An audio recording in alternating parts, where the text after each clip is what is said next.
Hi everyone, and welcome to ScienceAwe, because science is awesome. Now, what we're going to be doing today is we're going to be doing a little bit of solar cooking. Who has left something black out in the sun, preferably a piece of metal, side of a black car, or a shovel? You know, the old saying is how hot it is you could fry an egg on a shovel, but it's not so far from the truth. All you need is a little bit more solar radiation. If we had 2 suns or 3 suns or 4 suns shining down, you'd get pretty hot. Now, luckily for the rest of us, people can't experiment with how many suns we have, but you can on a small local scale. All you do is you have a mirror positioned to shine sunlight directly onto your object, plus the original incident sunlight, and you've got the power of 2 suns. Have a few more mirrors, and all of a sudden you've got a lot of incoming sunlight on your cooking pot, and we can get to some pretty good temperatures. Anyone who's done a little bit of maths will automatically be screaming the answer before I've even said it. There's one shape that's perfect for focusing your light onto your target, and that's the parabola. So we want our reflector to be as close to a parabola as possible. We're going to build our curve-shaped reflector out of cheap and easily available materials, cardboard, and some aluminium foil just from the supermarket, which will provide some excellent reflectivity. To actually make this, what I did was I found some nice assistants to help me out, and you'll see those throughout the video. So what we have, everyone, is we have 12 of these, and hopefully at some point it'll end up being vaguely parabola shaped, and we can concentrate some sunlight. Now it's not very shiny yet, but we have an answer to make it shiny. So let's get to work.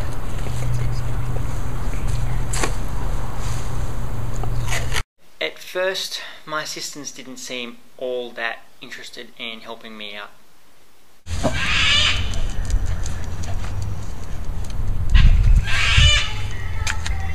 After a while, I was working away, and there started to be a little bit of interest from the audience. Hi.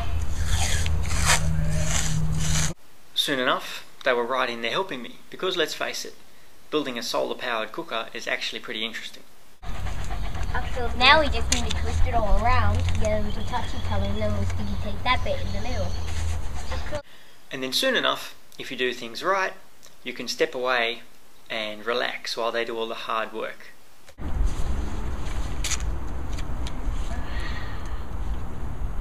Great info. Here's the next one. Let's put it here. Max and Levi made great assistants, but they started adding to my plan. Are you trying to? Are you sticking ants into it? Good. Got an ant. Got it. Now I'm not gonna squish it. No one squish it. We'll just throw it together. And I'm stuck. Stuck. We're putting live ants on the sticky tape. Yeah. No, I'm sure that'll make it so much better. Yeah, you're right. It will. It'll kill the ant too. And then, of course, there's the completely unexpected.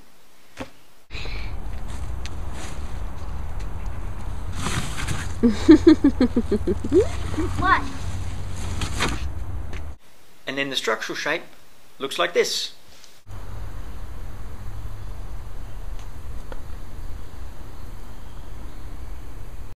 After you've got the structural shape put together, we coated the entire inside with aluminium foil, shiny side out, and it looks like this. So here we have our completed reflector. Sorry we didn't get to see putting it up, but we rushed out to put it up when the sun came back out again. It has in it a pot, which you can see, inside a Pyrex bowl. The pot's painted with black paint to absorb the sunlight, and has a can of spaghetti inside. So we will see how hot that gets. You'll notice there's a control in this experiment, the second black pot. So That's very important. What that does is allows us to distinguish between the general conditions in the environment and the actual effects of our solar cooker. You might think that that sounds pretty stupid, but if you want to do your experiment properly, then you have to go through the motions and you have to see exactly what the differences are. Half an hour doesn't sound like much. A lot of the solar cooking websites say you should leave things for 2 to 3 hours to cook properly. But we didn't have much time and it was late afternoon, so we pulled it off after just half an hour. Here's what happened. And we're about to see how hot the food is.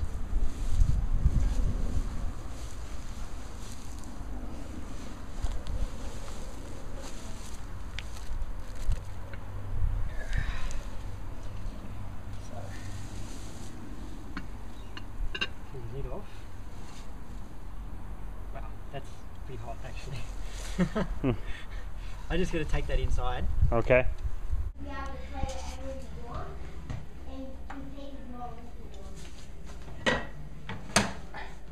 Wow, it's pretty hot.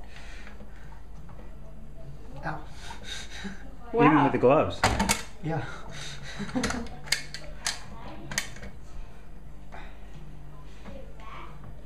Is that Do you your? want to use the knife? Yeah. Is that your solar thing? Woo. Whoa. Pretty sizzled.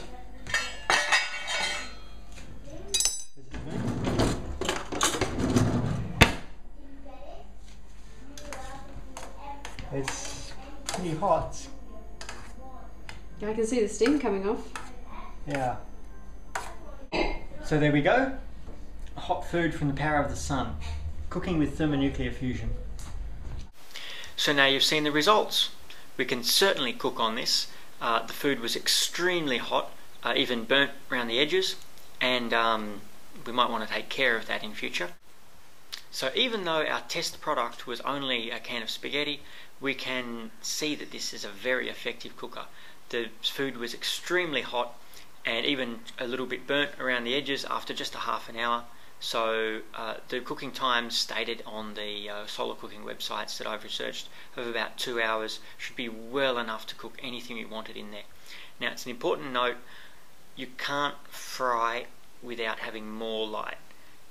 This is a size of solar cooker with an aperture of just over 1 square meter, and it will boil foods easily, but it won't fry them. You need to get to 300 to 400 degrees to fry, and it's not that good.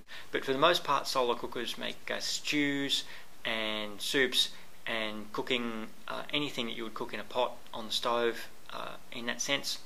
So I'd call the experiment a success. If you want to do the same, if you want to build your own, there are a couple of things to remember. The first one is the pot has to be black. You need to spray paint your pot and use a heat-proof paint that you can get at the hardware store, normally called Potbelly Black. That's quite easy to do. The next step is you need to insulate your pot so that the heat is retained. So you'll see in my videos we had a Pyrex dish, a Pyrex cooking dish surrounding my black pot so the light could get in but the heat could not get out. That helps dramatically. If you haven't got a Pyrex pot, then an oven bag works brilliantly. You can put your oven bag around your pot and it keeps the hot air in and improves the cooking times dramatically. So, about the reflector, we used regular aluminium foil. There's no need to get anything else or anything expensive. If you want to use the same reflector as shown in our clip, it is a DATS cooker, double angle 12-sided cooker. If you search for DATS solar cooker, it's the top link in Google and you'll come up to a site called solarcooking.org. Now this is not my site, but it's where I got the information for this clip. Thanks everyone for watching. I hope you enjoyed this first episode of ScienceAwe, and hopefully we can bring you some more awesome science in the future. Thank you again.